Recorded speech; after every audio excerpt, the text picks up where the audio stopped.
Welcome to Conversations with Anne Elizabeth, the podcast inspired by my book, I'm a Registered Dietitian, Now What?, where I have the absolute joy to sit back, relax, and have a conversation about nutrition with a variety of people who share their personal story of passion and purpose, especially registered dietitians. Today's conversation is with Allison Tropf, a registered dietitian who specializes in eating disorders, sports nutrition, and is passionate about helping individuals develop a healthy relationship with food and their bodies. At the end of April, I headed to the beautiful state of Michigan to speak with the Michigan Academy of Nutrition and Dietetics during their annual meeting. Each time I travel, I love having the opportunity to meet new people and hopefully podcast with them. Allison became my new friend in Michigan, and we had the best conversation. Her passion for sports nutrition and eating disorders come from a deeply rooted personal experience in both. She was a collegiate athlete who struggled with her own eating disorder and shares her story of recovery and her purpose of helping individuals like herself. She bravely started her own practice and is now living her professional dreams. Allison provides a lot of great insight and advice on starting a private practice and sincerely shares it all from a genuine personal place. Please enjoy my conversation with Allison. Well, you kind of hinted to that when we briefly talked at the meeting. You're like, I've got too much stuff going on and I need to figure out how to kind of balance that. So maybe you can share with me all the things you have going on, because I know that you do so many different things and now you're in baseball season. So maybe, let's start with, what are the day-to-day of Allison's life? Okay, perfect. So I guess I'll just give you a little bit of a background on what my career kind of looks like right now, where I have my hands, what kind of projects I have going on. So, the biggest thing is I do have a private practice that does focus, it's sports nutrition and eating disorders. Those are kind of my two passions with nutrition in general. And that's, that is kind of, which I know you understand this, that's been kind of my baby. And I absolutely love that. I love helping people on an individual basis. And I work a lot with like local teams and clubs. And that has just brought me so much joy. That's honestly the thing that I enjoy the absolute most. I think just because it's my own thing. It was my own project, and I did it because I knew that I honestly, what I knew is I probably wanted to be my own boss someday. Okay, and that.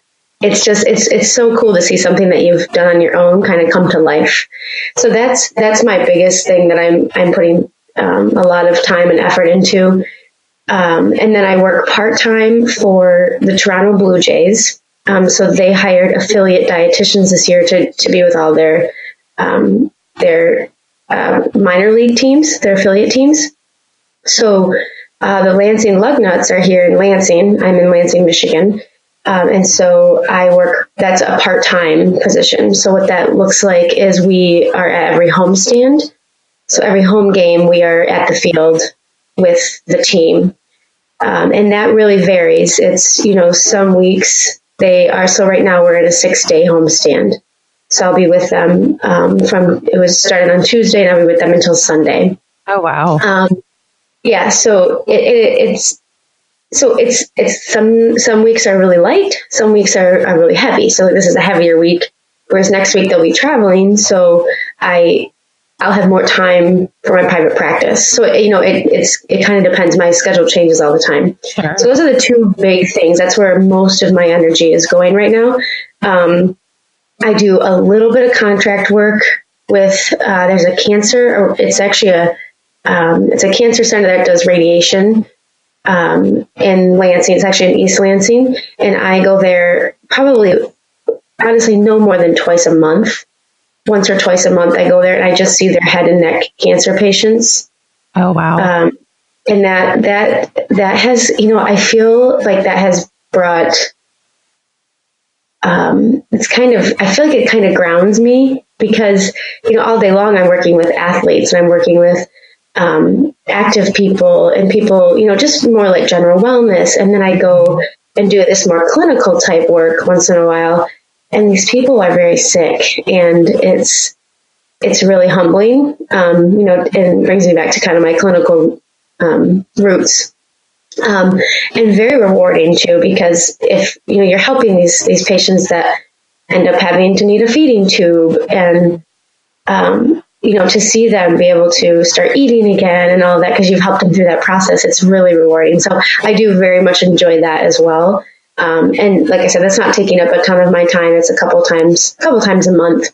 And then I am on the Michigan Academy of Nutrition and Dietetics. Right now I'm on the board because I am the conference co-chair. So we have an annual conference, which you spoke at, that I help to plan and put that together. So that will start taking up that conference just got over, but I am the chair for the 2019 conference now. So that will start taking up more of my time, probably starting in June or July. Sure. Oh my gosh.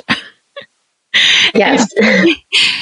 And I guess I think about all these things so is that all that, not all, oh my gosh, that's a ton of stuff that you're doing, but is that kind of where you spend most of your time in those kind of 4 areas then with the, Yes. Okay. Yeah. Well, you have such a good variety. Yeah. The majority of my time right now is going into baseball and then my private practice. So, that's right now I'm juggling, most of my time, most of my efforts are going into those 2 things. And, it'll kind of shift once baseball season is over, which will be, in the beginning of September. And, we'll kind of see what happens with that, because we don't, I don't know if, that position will be extended or kind of what's going on with those. So it might change, but that's what's going on right now. Yeah. So did you always know that you wanted to kind of go into sports nutrition and eating disorders and helping athletes? So yes and no. I guess I'll go back to when I kind of knew I wanted to be a dietitian. There was a couple things. Number one, my grandfather, I was a junior in high school, and my grandfather was sick. He had like emphysema and just some cardiovascular issues. And he was in the hospital, and they lived north in Michigan, not the UP, but north. And so they were at this very small hospital up there. And I remember going to visit him, and he had a dietitian come in, and she was kind of just talking to him about, what are the foods he should be including? What are some of the foods maybe he should avoid? And, I was like, wow, that's actually kind of interesting. I didn't even know that was really a thing. And I talked to her. She was leaving the room, and I was like, hey, can I just talk to you for a minute? I kind of want to see kind of talk to you about what you do, how you got to where you are. And so we kind of chatted for a minute. And then once he was leaving, she actually gave me a binder that had like some resources in it of information about, different like diets for disease, like chronic disease and that kind of thing. And so I remember reading through that and being like, this is really cool. I kind of want to do this. And I was an athlete. I was a gymnast pretty much my whole life. And I dove as well. Me and my sister rode horses. So we were always just, we were just active kids. Mm-hmm. And sports at that point was my life. And so I remember thinking, wow, I could help people, especially active people, learn, help them understand what they should be eating. So fast forward, and I started at Michigan State. That's where I got my undergrad. And I originally went into kinesiology. And I did kinesiology probably most of my freshman year. And then people kept telling me, oh, you're not going to be able to get a job. You're not going to be able to get a job. And I know. And I don't know why that was like the what people thought back then, because plenty of my friends went into kinesiology and have jobs now. So I don't know what happened. but so I remember being like, oh man, I should probably switch my major. And so, and at that point also, I should say I was a gymnast at Michigan State. I walked on to the team at Michigan State my freshman year. So I was a gymnast, still an athlete, knowing that I wanted to do something around like sports and movement. But the kinesiology thing, I would kind of got steered away from that. So I talked to one of my best friends who you met at the conference, Amy Vaselli. Yes. She actually introduced you. Yep. And she was a year ahead of me, also at Michigan State. And I remember talking to her one day, and I was like, just asking her, like, what's your major? Like, what are you going into? I'm really kind of confused about what I want to do. And she was actually double majoring in dietetics and kinesiology. And I was like, okay, so tell me more about this dietetics thing. And so she was telling me about it, and I was like, that's what I want to do. That sounds awesome. And it kind of took me back to that when I talked to that dietitian. Oh, sure. Yeah. And so that's kind of how I ended up switching my major and started going into dietetics. And so I will tell you, this isn't a story that probably a ton of people know, but what ended up happening with me is I had a career-ending injury in gymnastics. Aww. And yeah, so my freshman year, that was kind of the end of my gymnastics career. I was very, very blessed that I was able to, I ended up switching to diving. So I did dive my sophomore through my senior year, because I dove in high school as well. So once I was done with gymnastics, the diving coach was kind of like, hey, I heard that you can't compete anymore. You can't be a gymnast. How about you come walk onto the diving team and dive for me? And so I ended up being able to do that, which was great.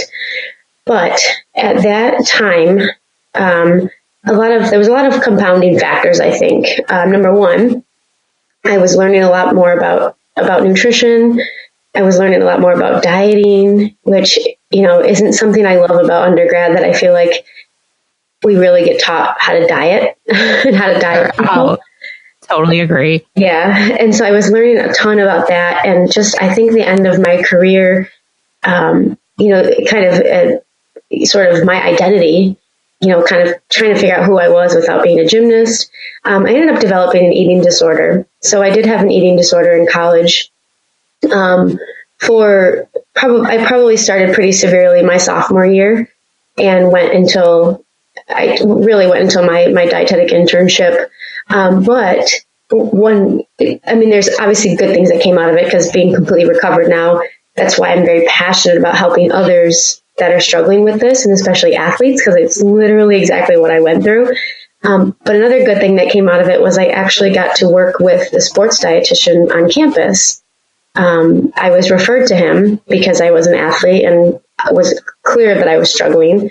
And so I worked with him quite a bit, just throughout what was going on, with my eating and that kind of thing. And then that's really when I realized, okay, I'm going to school to be a dietitian. And I really want to do what he does someday. At that point in my life, I was pretty sick that it was kind of like, oh, I just want to get through school and move on. But I always knew in the back of my mind that I wanted to get back to, working with athletes in some way. So that's kind of what drove my passion to wanting to become a dietitian, and then knowing that I wanted to work with athletes. That was a really long story.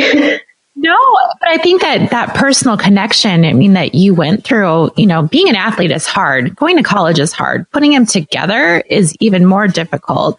And then, that's where I think sometimes those eating disorders do kind of happen. And then living through that, but then finding your journey of healing yourself and getting help from someone who inspired you. And now you're going to pay it forward and do that for other people. So I think that's a great story to tell, because it's who you are and why you're doing what you're doing today. Right. And I know I'm not alone. It's unfortunate. I hear a lot of dietitians that have had eating disorders. And I don't know if it's because, like I was saying, because we do learn so much about food and dieting and what food does in our body. I do feel like some of that might have contributed. And I've heard other dietitians say that too. They felt like they didn't get enough schooling or education with about eating disorders and, more like health at every size and that kind of thing, rather than just teaching us how to diet and how to diet others. So I'm sure there's a lot of factors that went into it. And like I said, I know that I'm not alone in that there are dietitians now that have struggled as well. When you think about the dietitians that have struggled with eating disorders, what do you when you think about a certain number, do you think like more than half, 75%? Because I think about my friends too. And I'm like, I think about my peers and coworkers that I know, I would say at least over 50% have had some struggle with some type of an eating disorder. Yeah, I would say probably close to 50%. Yes. And, it's unfortunate that in our country, it's just so prevalent, and maybe it's not a clinically diagnosable eating disorder, but absolutely disordered eating. And I would say, even the majority of my clients that come see me, not so much athletes, because in my private practice, I work a lot with youth athletes, like I said, high schools, middle schools, a lot of clubs, that kind of thing. But I do general wellness as well. So I'll see people that are just starting an exercise program, and maybe they are going to the gym and they're like, now I kind of need to know how to eat. So I see general population people as well. And unfortunately, a lot of the people I see, and not only women, have disordered eating. And so, I would say well over 50% have had, if not, I would say more disordered eating than a clinically diagnosable eating disorder, which is, oh, for sure. It's just the way it's, comes with weight stigma and, the way that our country perceives weight and bodies. And it's sad. It's too bad. Mm-hmm. I mean, it's sad that has to be an issue for people. Yeah. And it's awesome that you felt so when you kind of got done with your schooling and your internship, did you start a private practice right away, or did you kind of work in some different areas? Because I know, being passionate about that, it's hard. You just can't go find a job that fits, those kind of two passions that you have. So right. Did you, which there totally should be. So I'm glad you're navigating that, which is great. But how did you kind of get to that private practice decision? Okay. So after I graduated from Michigan State, I, went the traditional route of getting an internship. I was placed in Virginia State University, which is in Petersburg, Virginia. And it's a very small, it was very small. There was literally like 8 of us. But I loved it. Oh, really? I loved it because I came from Michigan State, where some of my classes were, 300 students. So coming from, 300 students in a class to having 8 of us was like the complete opposite. And I think it was a really good choice on my part to do something a little bit more like that. So like I said, I was still struggling with my eating disorder at that point. Which, is when I look back at it now, I realize how much it did affect maybe not so much my motivation, but just my mental space, right? Where I was mentally and how much effort I was able to put into other things. It really, when I think back, a part of me thinks, wow, I probably could have been doing a lot more earlier on in my career, but I wasn't in the right space to do that. I needed to get healthy first. So what happened was I did get through my internship. It was more of an accelerated program. So it was, I think it was 9 months, which most of them are, a year. And then if you do a master's degree with it, they're 2 years. So I did get mine done in about 9 months. And then, I was really gung-ho about getting started. I wanted to get out there. I wanted to start my career. I wanted to start making money because, as you know, and the internships are unpaid. Oh, yes. So, it's lovely. Yeah. So I just wanted to start making money. So I started applying. And so at that point with my eating disorder, just kind of give you some background, I was going through treatment. I never did inpatient treatment or anything like that, but I did I went to counselors, I went to therapists, that kind of thing. The one thing I never did, I did not go see a dietitian. And I think it was because I felt almost, I guess, the shame. There is shame around struggling with an eating disorder, and shame that I was becoming a dietitian and not wanting that to affect my career. And now, knowing what I know now, there are plenty of dietitians that go see dietitians if they're struggling. So it absolutely would have been okay for me to do that, but at that point, it just didn't seem right to me. So I was going through treatment, and I passed my dietetics exam, and then, like I said, wanted to get started right away. So I ended up getting my first job in I did do long-term care. So I did clinical work. I was splitting my time between a company that was in Virginia and North Carolina. So I lived in North Carolina, and 2 days a week I was driving, about 45 minutes to Virginia and working in a facility there. Then the other 3 days a week, I was working in a facility in North Carolina. So I did that for about a year. And then the facility I was working at in North Carolina actually opened up a full-time position. So I ended up moving to the facility in North Carolina full-time. So then I was there for about another 2 years. So overall, I was there for about 3 years. And then that was when I did a lot of the hard work with my eating disorder and going through treatment and that kind of thing. And that's where, like I said, when I look back now, it was like I needed that almost to get started in a job like that. That wasn't, I don't want to say it wasn't hard, but it wasn't as involved as I am now with everything. Work on your treatment and take care of your health. Exactly. And focus on that. Exactly. Yes. Because if what I'm doing now, it wouldn't have been possible, with just everything that I have going on. Yeah. So I think it was actually really good for me to take a job that was like that. That was more clinical. That was kind of the same thing every day. Same hours. I wasn't at that point. I wasn't doing anything extra. And that was really because I needed to get healthy. I needed to get well. And so through that process of getting better, I actually ended up realizing that I really didn't want to do clinical. There was other things that I had passions in other areas, and it was coming back to this, this sports nutrition and working with active people and that kind of thing. So I was, again, we're going back to my friend Amy that you met. I was talking to her and telling her that, I'm really thinking about looking for another job, and I don't know if I want to, if I want to stay here, if I want to move home. And she was working at the Dairy Council at that time. So there's the United Dairy Industry of Michigan here in Lansing, Michigan. And she said, well, I think we actually are going to have an opening soon. So she let me know when that was, and I applied and I got it.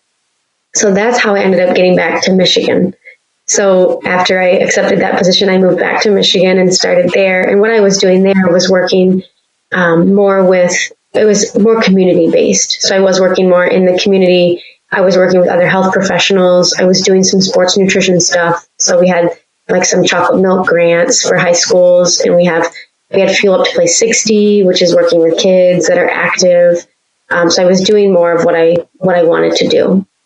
So that is what kind of got me back into working more with the community and sports nutrition.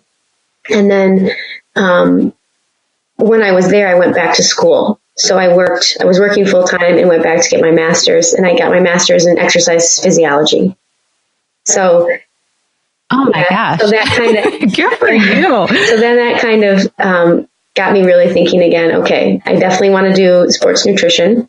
And it's, especially going through the exercise physiology program, that really kind of brings you back to, okay, now this is how the body moves, and I'm also a dietitian. So I was learning a lot more about that and getting back to getting more of the education behind that, like I was when I was originally doing kinesiology. So I was at the Dairy Council for about 3 years. And then from there, I went to a food service management company in K-12 schools. So I was, this was more of a corporate job. And this was working with schools in Michigan and Ohio. So I had about 180 schools that I worked with.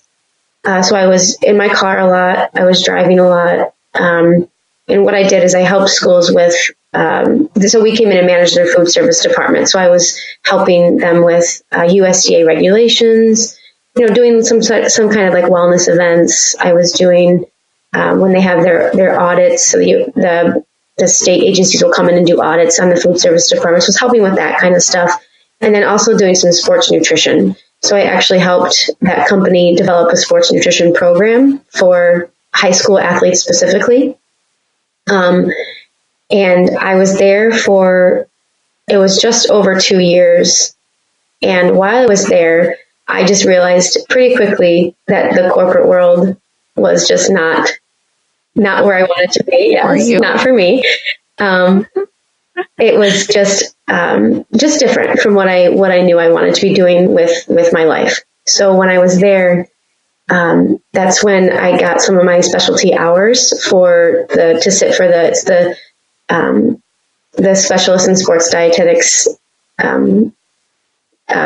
program. So there's through the CDR, there is you get specialty hours, and then you sit for the exam. So it's the CSSD credential.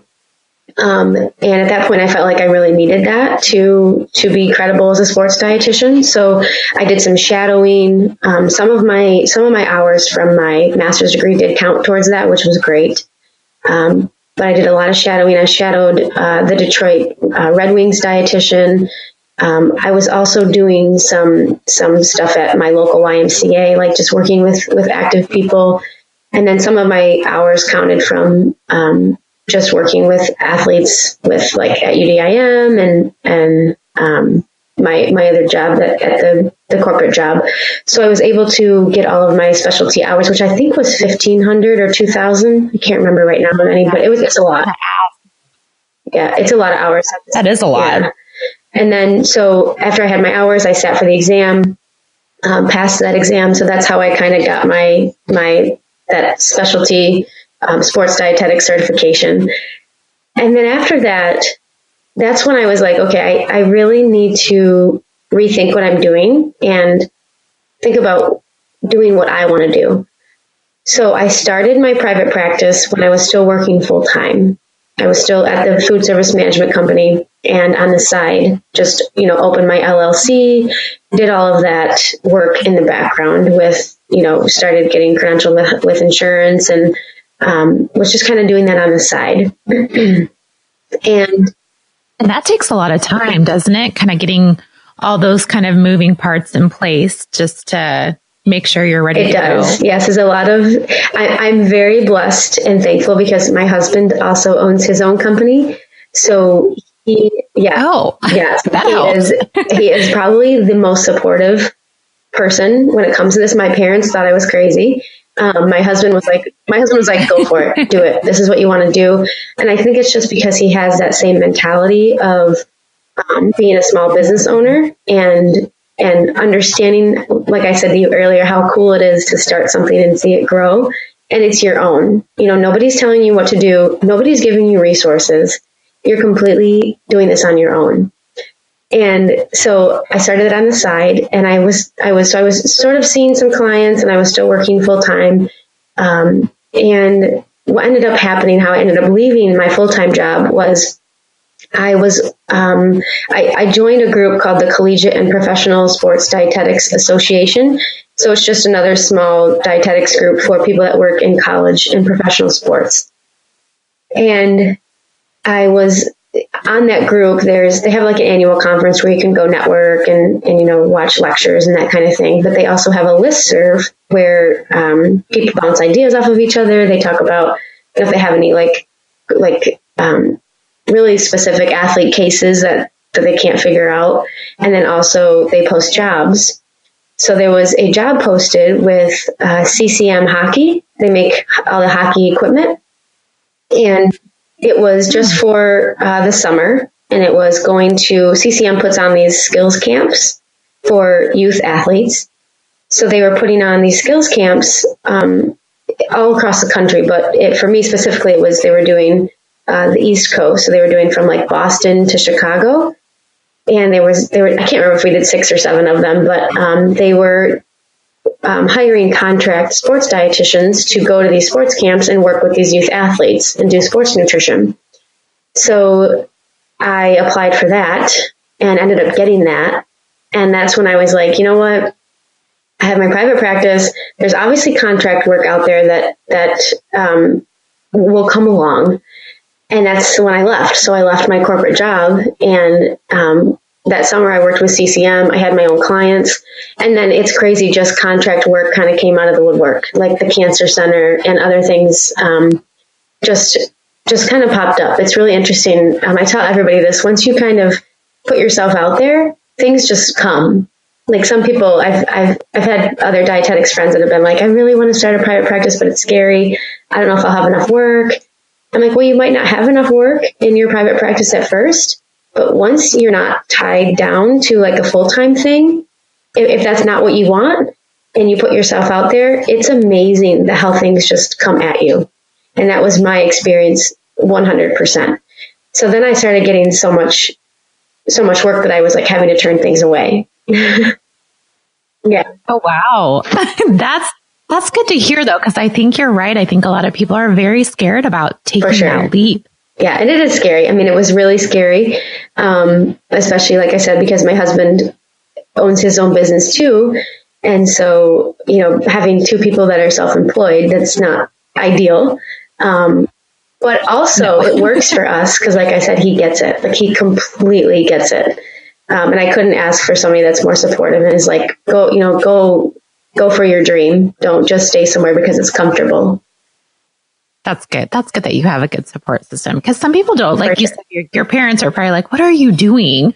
We don't get this. But then you have him to encourage you and to take chances, and you need those people in your life. Right. And I think it's very, my parents came from a different generation, right? My husband and I would call us old millennials. And it's different now. I feel like the generations are different. I think the millennial generation, they are wanting jobs that are fulfilling, and they want to be doing good work. They want to give back, I feel like. And not that my parents didn't want to, but in their generation, they more stayed at jobs that were reliable and comfortable. I mean, both my parents were at the same job for 30 plus years. Isn't that amazing? And that's very uncommon nowadays. I mean, look at me. I've been in 4 different jobs. And that's what I love about you, because you've done so many different things and you try to figure out what it was that you wanted to be doing. And right. I think that's a good message too, is that you don't have to stay in the same job. You can try different things, find out what you want to do. Right. And I would say to anybody, any dietitian out there that's kind of thinking, well, yeah, I kind of do want to do my own thing, but you're not quite there yet. I don't think it's a bad thing to kind of feel different opportunities out, because I will say every job that I've had has helped me in where I am right now. Just as an example, with the baseball team, some of what we do is food service related, and I have that food service background. In my private practice, I work a lot with youth athletes, and working with kids at the Dairy Council helped me a lot with that. So everywhere I've been has kind of set me up for where I am now. Your journey was figured out before you even knew it. And that's, that's why I'm like, there has to be some other force helping me here, because everything has just kind of seemed to come together with exactly what I want to be doing. Because now, where I am now, I will probably never give up my private practice, no matter what happens. Like I was saying earlier, just because it's something I've built on my own, and I put so much work into it, and it's so fulfilling. That'll definitely be something I will do for the rest of my nutrition career. And that's so great that you can say that. You know what I mean? Like, you've come so far, you've done so many different things, and you're like, no matter what, I'm going to keep my private practice. Even if there are times that I have a few clients or I have too many clients, I'm going to keep doing it. Right. Well, I mean, the perfect example is when I went to Florida for spring training with the baseball guys I think I was there for 50 days or 51 days. I can't remember. And, that's not ideal when you have clients back at home. No. How did you work with that? So a lot of my clients, I ended up, my regular clients, I just switched to, we just did telehealth or we just talked on the phone. And then I do also take insurance. So I will say insurance for private practice dietitians here in Michigan is not ideal. It's actually kind of tough. So there's not a lot of insurance coverage. However, I do take the insurances that are out there that are available. So for those clients that wanted to use insurance, I just had to tell them, we need to look and see if they cover telehealth. If they don't, I will get you scheduled for right when I get back. And then all my other clients, my private pay clients, we just switched to telehealth. So. And did that all work pretty seamlessly for you? Did it kind of all work out? It was a lot, I will say, because in Florida, it was busy. It was really busy. Were you working all day in Florida for those 50 days? Yes. So we were there. We were there pretty much all day, most days. I think we got 1 or 2 days off. Oh, wow. Yeah. So it was really what I would do is I would just schedule the calls at night, like 7 or 8 p.m. And so it would just be working and then I would have the calls later on. And thankfully, most people were understanding and they just said, oh, we'll just wait till you get back. Or, I just need to do a quick phone call with you. Most people were pretty understanding about it. So. How many private practice clients do you kind of see on a weekly average? It really depends. I average anywhere from, some weeks if it's slow, I might have 3. And other weeks, probably the most I've seen is in 1 week is probably 8. Oh, wow. That's a lot.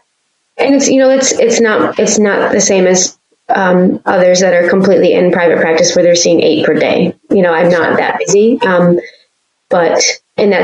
that's a lot of that's because I don't have the availability. When I block out my schedule, my day is, if I'm at the baseball field, my day is full from, 11 to 11 a.m. to 11 p.m. pretty much. So that limits my availability. When the weeks that I'm not with the team, when they're traveling, I have a lot more. So those are the weeks that I'm seeing a lot more clients. So that's why it kind of depends. Do you have an office space that you have? I do. Yeah. So I actually, when I was getting started, that was a big thing. I was like, man, I don't know. And that is a really hard decision. So, and this will be advice too for dietitians out there that want to start a private practice. I didn't know how busy I was going to be, right? So I didn't want a lot of startup costs. I didn't want to be paying a bunch of money. So I looked around for quite a bit. I did my research. I looked at private spaces. I looked at renting.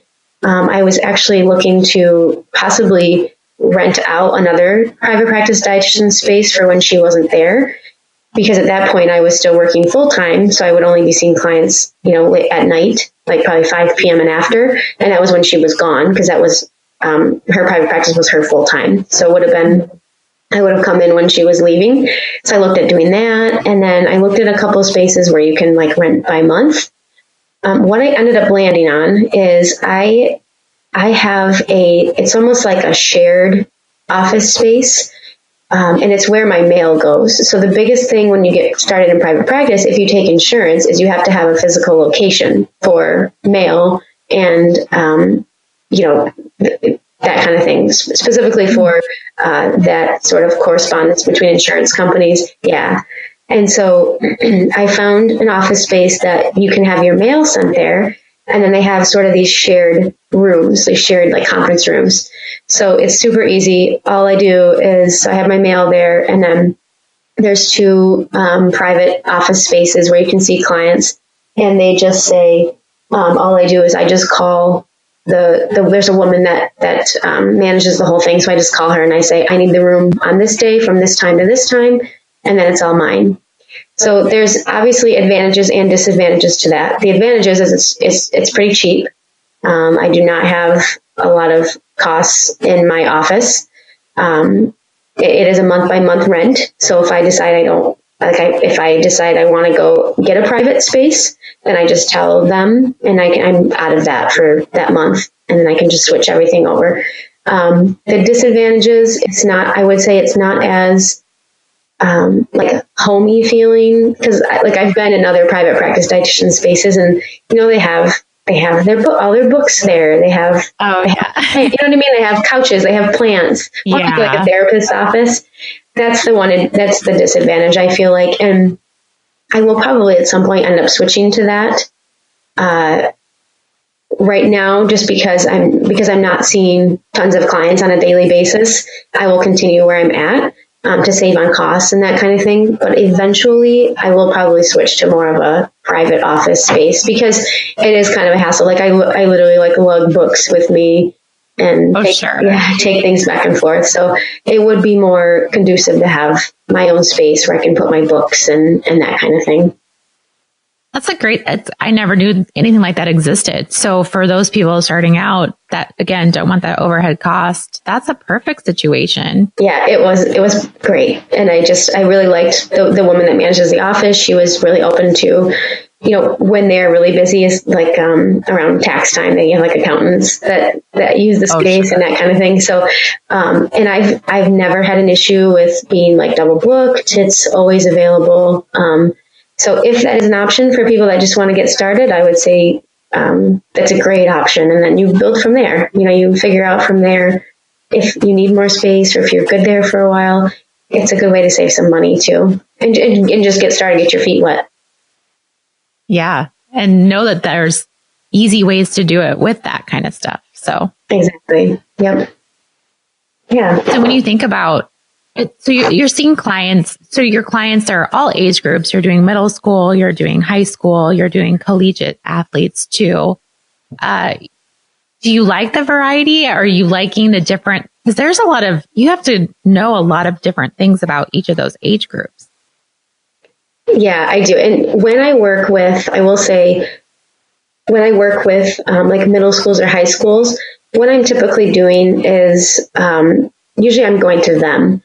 So what that looks like is a team will reach out to me and say, just for as an example, here in Michigan, the Michigan High School Athletic Association, they require all wrestling teams. So all middle schools and high schools have to take a nutrition. They have to have some sort of nutrition training at the beginning of the season. Oh. Yeah, and that's just because of That's awesome. Yeah, and I'm sure the disordered eating that goes on with those weight class sports. Sure. Yeah, it's terrible. So they are required to do that. So what was happening this year was I actually did one of those presentations to a school in the Detroit area, and then from there, people kind of found out that I was around and that I was doing that. So I ended up doing a few other schools, just that nutrition piece for them, which then they were able to go back to the MHSAA and say, hey, we had a dietitian come in, here's her presentation. Now we're good. We can check that off. And then from there, that's usually when I typically will get other clients. Like, for example, usually what happens is I depending on the age group, I ask parents to be there. Because if they're the ones making the food decisions in the house, I want the parents to be there too. And then what has happened from that, doing those kind of group talks, if the parents are there, is they say, oh, I want you to work with my son individually or my daughter individually.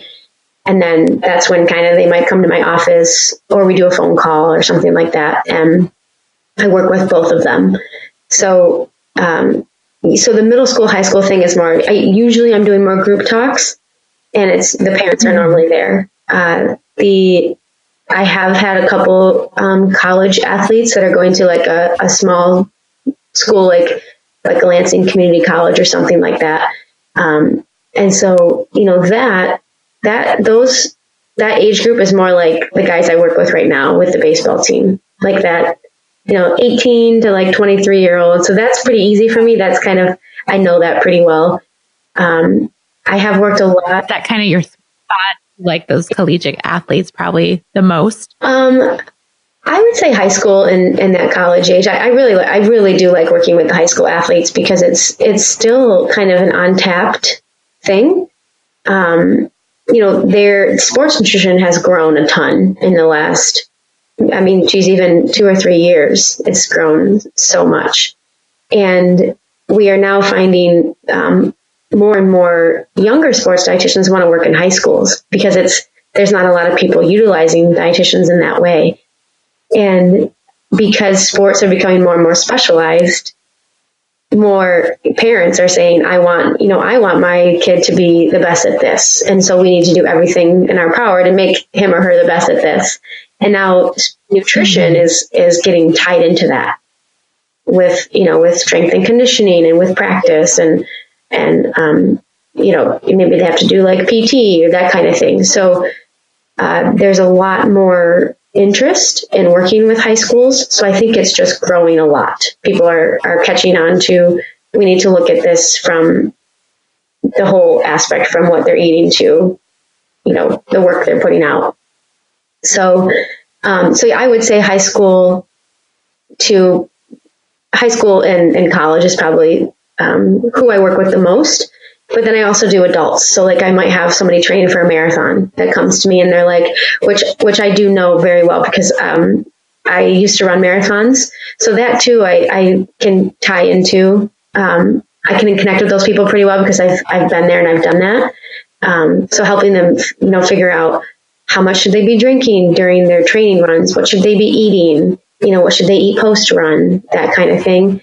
And then my other sort of area of expertise and passion is with gymnastics. Obviously, just being a gymnast, I have worked a lot with youth gymnasts in the group setting and individually. And again, if they are young, I always have parents there. So even if they're in high school, if they're getting ready to go to college, if they're 18, I ask the parent to come too, just so that the parent is involved in kind of what's going on, especially again if they're making the food decisions, if they're doing the grocery shopping, if they're cooking, the parents have to be involved.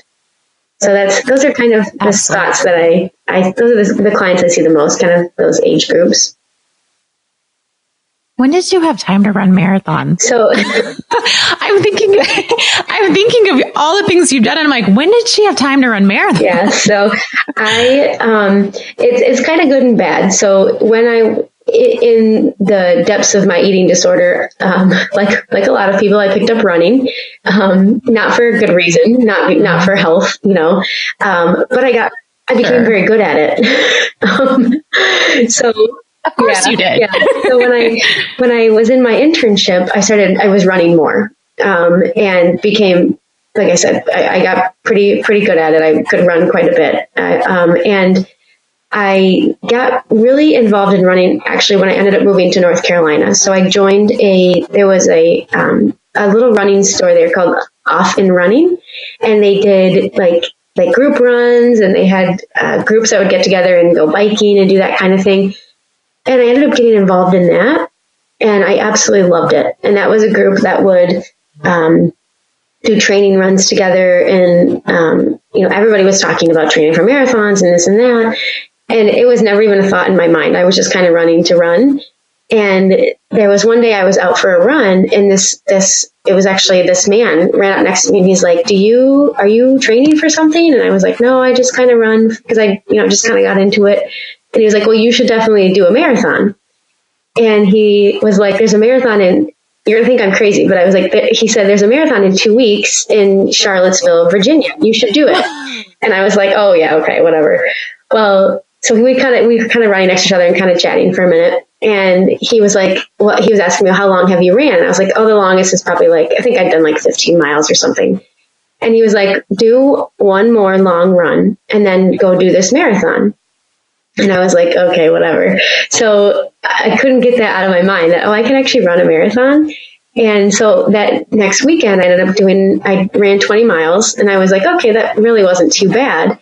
And the only reason I'm saying that is because I had just been running so much that, part of marathon training is just getting used to being on your feet for that long. It's not so much the endurance, or it's really just getting your body used to being moving for that long period of time. So then I ended up signing up and I did the marathon, and I loved it. I mean, it was obviously hard, but I absolutely loved it. And that was one that I didn't really train for. I didn't really pay attention to my time. I literally didn't even wear a watch. So I had no idea what was just running. And I was like, I'm just going to do this to do it.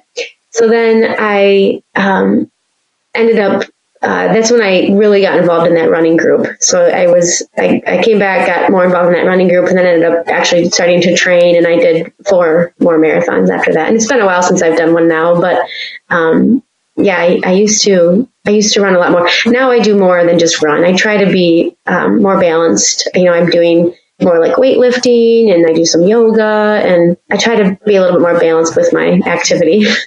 Oh my gosh. You're just surprising me everything you tell me. I love this. Yeah, I don't know if it's crazy or...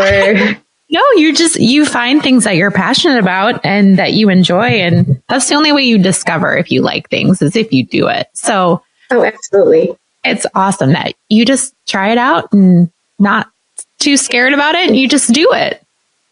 Yeah. I mean, I really do try to, if I'm interested in something, I try not to let things scare me. I mean, there definitely are things that are scary, like starting a private practice. That was super scary.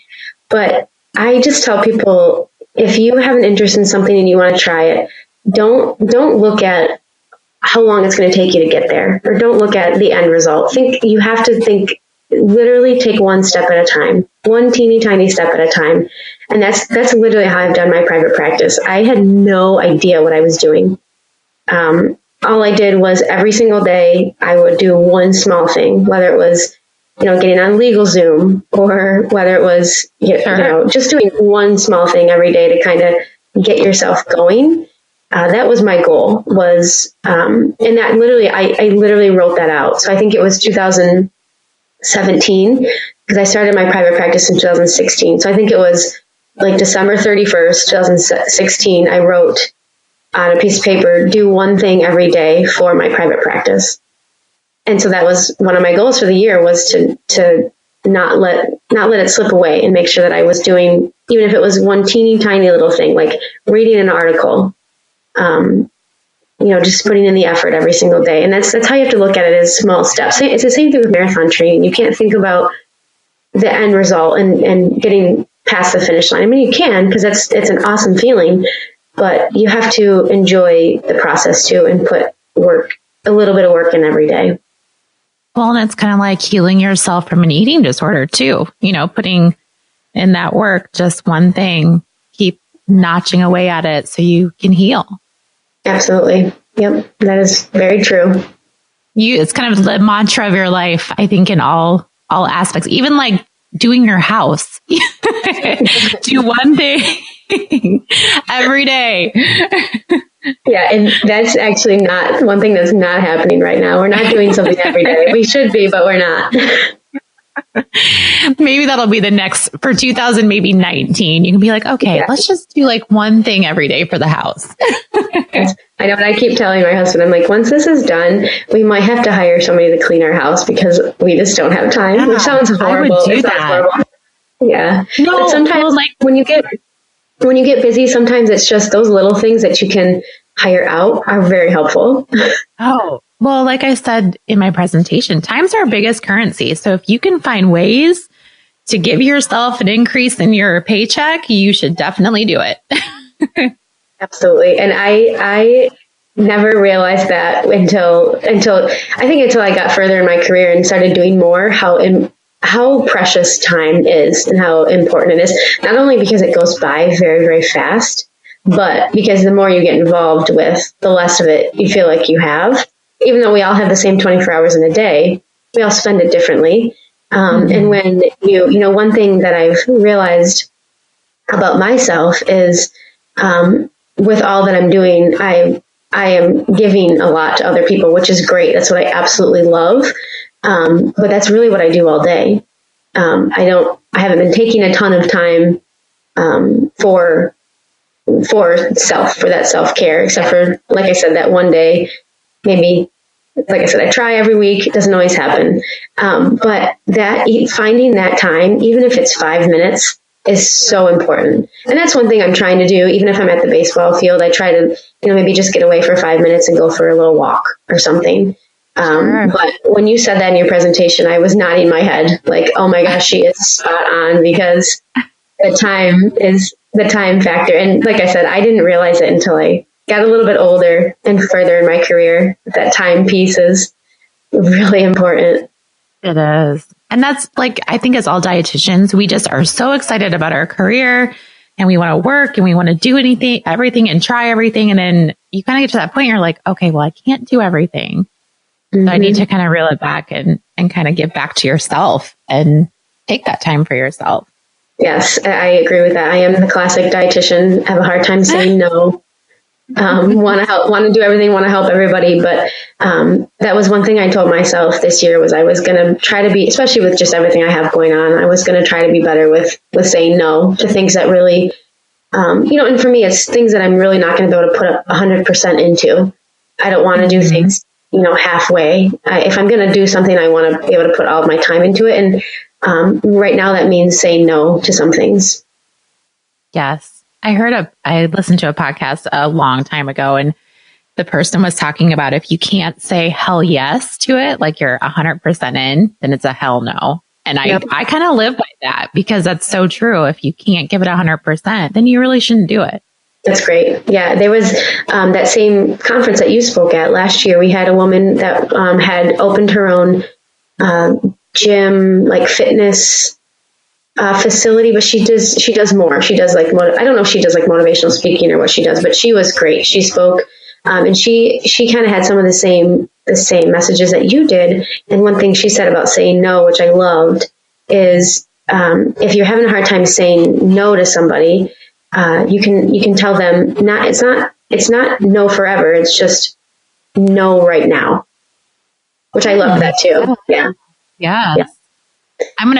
I'm going to soak that in, because it's not that you're saying no forever. You just might need some time to come back around to it. Exactly. Yeah. So, but I like that. I like that other one too, that it's not a hell yes. Yeah. It's great. And it's a hell no.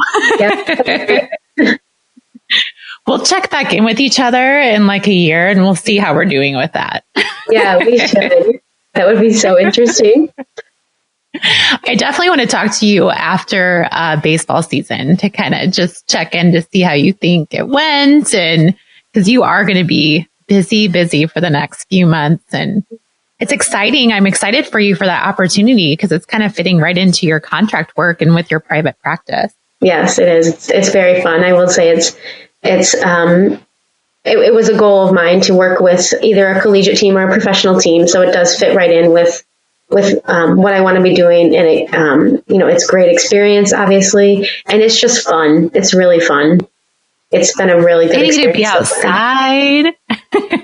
Yeah, not always. Sometimes I'm stuck in the depths of the stadium, and the facility. Yeah, I bet you are. But I do, like I said, I do try to get out and go for like a little walker. And even last night at the game, I went up top and watched a couple innings, because I think that's important too. You have to know what your athletes do.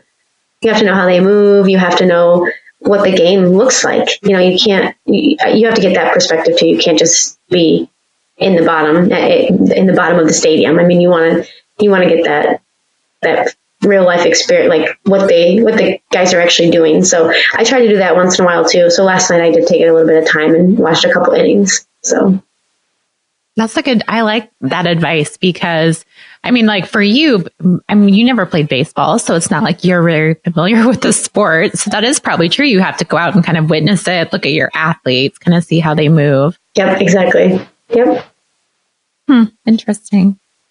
Well, I know you're busy, and I don't want to. I could talk to you all day, probably. So I have to end with my fun questions, since I asked you all these serious questions, and I'm so grateful for you sharing all your experiences so far. But can you share with me your favorite food? Ooh, I saw those questions and I was like, that's so hard. I know.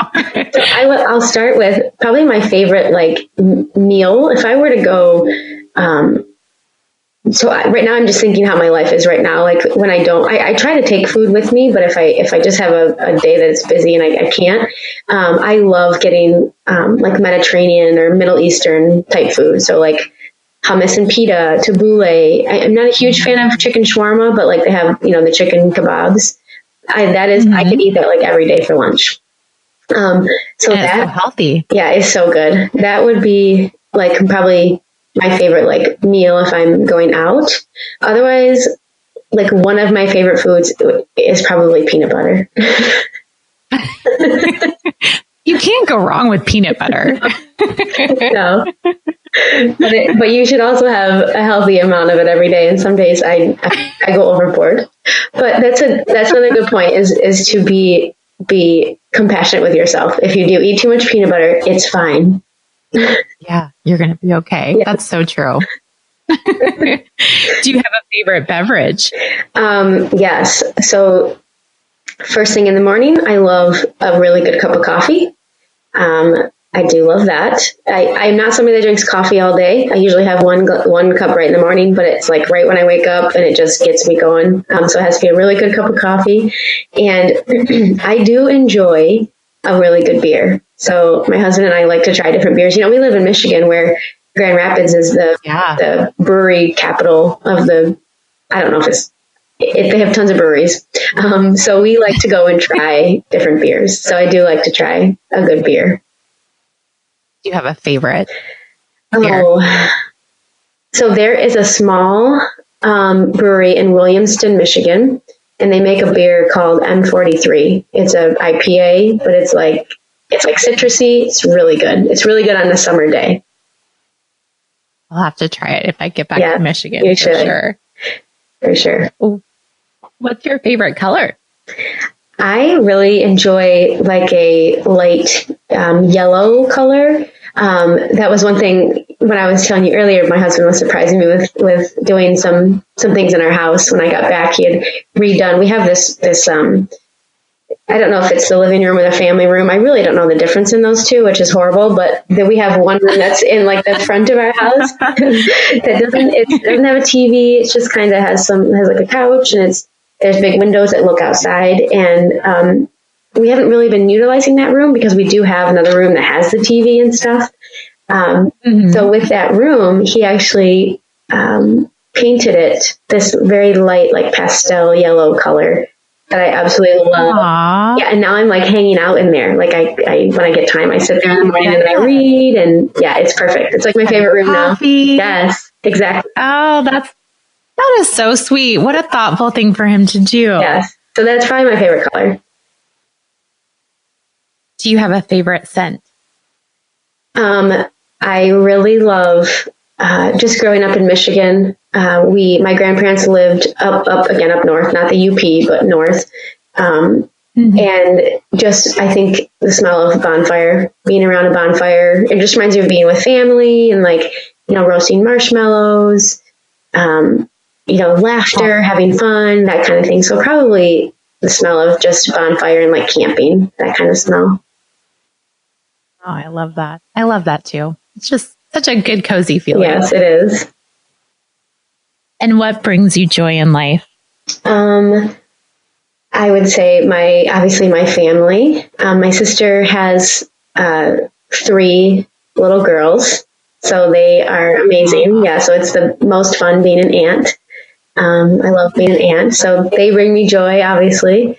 The rest of my family, I'm a really big daddy's girl, so whenever I get to hang out with my dad, just him and I, we have lots of fun, and he brings me lots of joy. And then obviously my husband, we have a dog.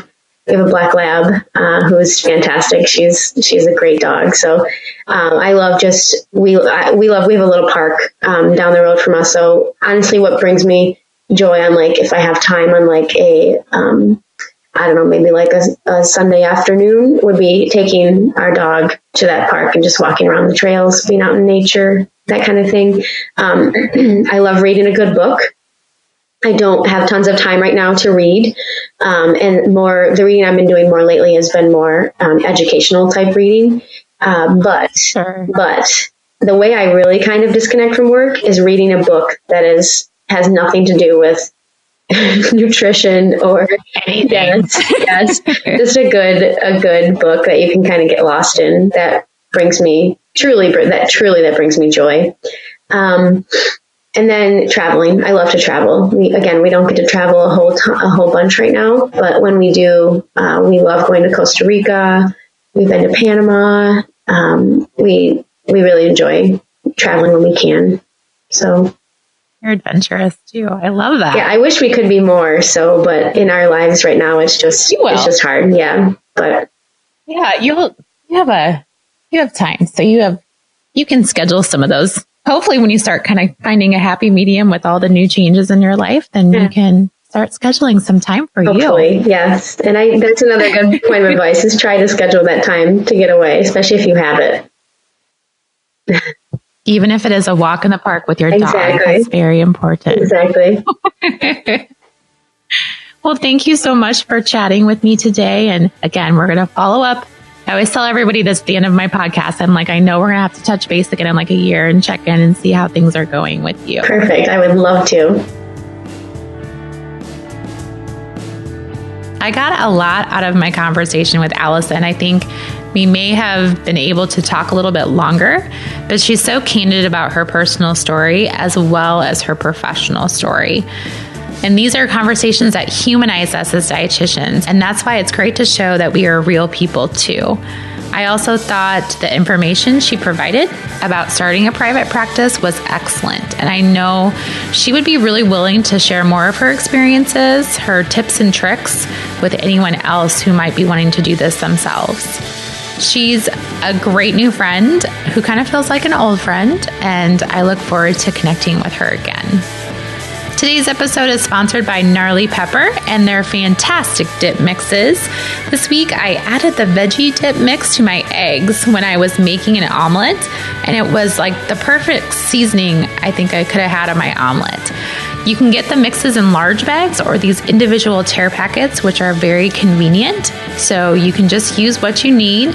And for more information, you can go to gnarlypepper.com where you can purchase your favorite flavor, but you can also go to Amazon and get it there. My website, AnnElizabethRD.com, is where you can read my latest weekly wisdom blog posts that I write and release on Wednesdays. I share my current adventures, food I'm eating, some music I'm listening to at the gym.